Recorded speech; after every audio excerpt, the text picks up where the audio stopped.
Cycle Congress original Congress ఎస్ ఏం నిర్వచనం చెప్తారు మీరే ఈ మధ్యలో ఉన్నారు ఈరోజు అదే వాస్తవం కదా. ఈరోజు సైకిల్ కాంగ్రెస్కి ఒరిజినల్ కాంగ్రెస్ వాళ్ళకి జరుగుతున్నటువంటి ఈ పోరాటంలోనే కదా పాపము ఒరిజినల్ కాంగ్రెస్ వాళ్ళంతా నలిగిపోతున్నారు. ఒరిజినల్ కాంగ్రెస్ వాళ్ళంతా కూడా మాకు అన్యాయం జరిగిందని వాస్తవంతో కదా ఇప్పుడు వాళ్ళకు వీళ్ళకు మధ్యలో ఈ అన్స్టెబిలిటీ ఉన్నది. ఏంటి మీ దృష్టిలో సైకిల్ కాంగ్రెస్ అంటే ఏంటి ఒరిజినల్ కాంగ్రెస్ అంటే ఏంటి చెప్తారా? అదే ఇప్పుడు సైకిల్ కాంగ్రెస్ అంటే ఈ మధ్య కాలంలో తెలుగుదేశంకి వెళ్ళి వచ్చినటువంటి కాంగ్రెస్ ఈ మధ్య కాలం అంటే గత 5-6 ఏళ్ళ కింద వచ్చిన వాళ్ళు కానీ ఈ మధ్య కాలంలో ఎన్నికలకు ముందు వచ్చిన వాళ్ళు కానీ ఆయన ఎదురు వచ్చిన వాళ్ళు కానీ మీరు కూడా కాంగ్రెస్ పార్టీ నుంచి బీజేపీలో చేరిన మీరు కూడా పాత కాంగ్రెస్ బీజేపీ కొత్త కాంగ్రెస్ బీజేపీ కాంగ్రెస్ పార్టీ కాదు కదండి వచ్చింది పీఆర్పీకి. ఇలా పీఆర్పీ పార్టీ లేదు, వచ్చింది కాంగ్రెస్ నుంచి వచ్చారు. అదే అంటున్నాను కదా, నేను ఎప్పుడు కూడా ఆ పార్టీ నుంచి గెలవలేదు, నేను ఎప్పుడు కూడా కాంగ్రెస్ పార్టీ నుంచి గెలవలేదు, నేను ఎప్పుడు కూడా కాంగ్రెస్ పార్టీ నుంచి నా లైఫ్ స్టార్ట్ అవ్వలేదు.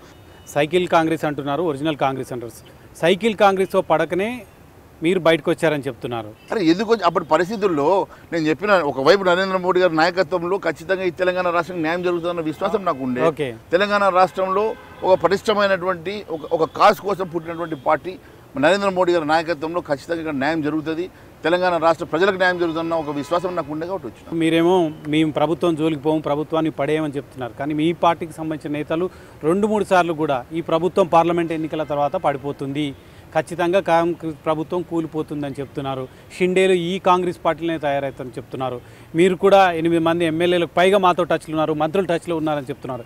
ఇవన్నీ చూస్తుంటే బీజేపీ ఏమైనా కాంగ్రెస్ ప్రభుత్వాన్ని కూలగొట్టడానికి ఫ్లోర్ లీడర్ బీజేపీ నుంచి మీరే ఉన్నారు కాబట్టి ఎటువంటి ప్రయత్నాలు చేస్తున్నారు? చూడండి రమేష్ గారు, మళ్ళీ చెప్తా ఉన్నాను, భారతీయ జనతా పార్టీ ఎప్పుడు కూడా అలాంటి ఆలోచన చేయదు. భారతీయ జనతా పార్టీ మహారాష్ట్రలో చేసింది, కర్ణాటకలో చేసింది, అనేక రాష్ట్రాల్లో విపక్షాల అధికారంలో బార్డర్ మీద వచ్చిన దగ్గర చాలా చోట్ల చేసింది. వాళ్ళు కొట్టాడుకొని మళ్ళీ బై ఎలక్షన్కి వెళ్ళి ఖర్చు ఎందుకు అన్నప్పుడు భారతీయ జనతా పార్టీ సరే టెన్యూర్ వరకు నడపడానికి ఒక ఫార్ములా ఇస్తుంది తప్ప ఎప్పుడు కూడా భారతీయ జనతా పార్టీ ఎప్పుడు అప్రజాస్వామికంగా ఇలాంటి ఆలోచన చేసే సమస్య లేదు. భారతీయ జనతా పార్టీ ప్రజల మ్యాండేట్ తోటి ఆలోచన చేస్తుంది, ప్రజల మ్యాండేట్ తోటి ఎన్నికవుతుంది, ప్రజల మ్యాండేట్ కోసమే ప్రజాపక్షాన్ని నిలబడుతుంది. మేము ప్రజల పక్షాన్ని నిలబడతాం, ప్రజల పక్షాన్ని పోరాటం చేస్తాం.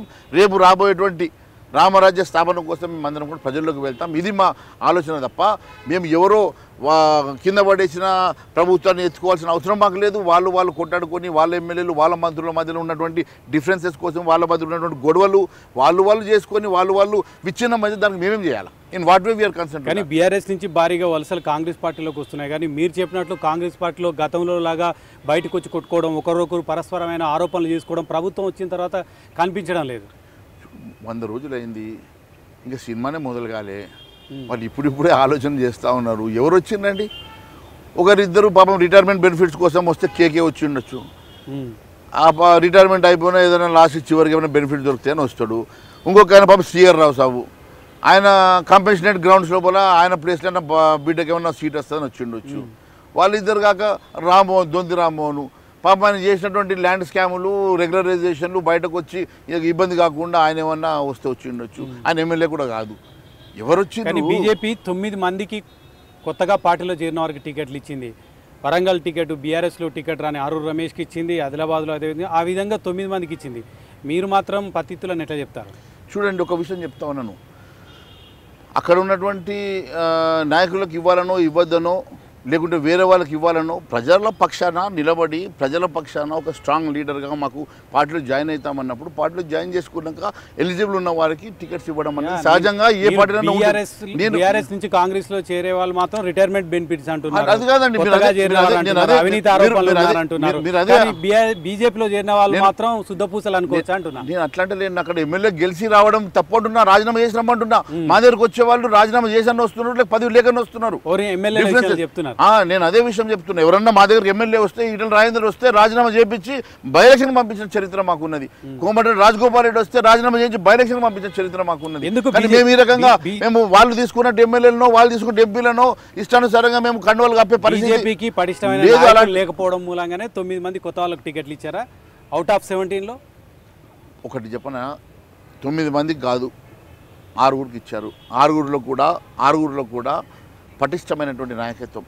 ఆదిలాబాద్ తీసుకుంటే ఒక గోండ్ కమ్యూనిటీకి వెళ్ళి నాన్ కాంట్రవర్షియల్ లీడర్ కావాలని మాజీ మాజీ పార్లమెంట్ సభ్యుడు, సిట్టింగ్ పార్లమెంట్ సభ్యుడు కాదు, మాజీ పార్లమెంట్ సభ్యుడు వస్తే ఇచ్చాం.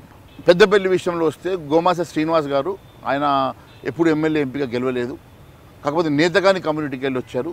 సో సామాజిక న్యాయం కోసం నేతగాని కమ్యూనిటీ ఆ ప్రాంతంలో ఇవ్వాలనే ఉద్దేశంతో నేతగాని ఇచ్చాం. మేము వరంగల్లో ఒక మాదిగ కమ్యూనిటీకి అనుకున్నప్పుడు అక్కడ రమేష్ గారు మా దగ్గరకు వస్తున్నారు. ఆయన టెన్యూర్ అయిపోయింది కాబట్టి వస్తున్నారు.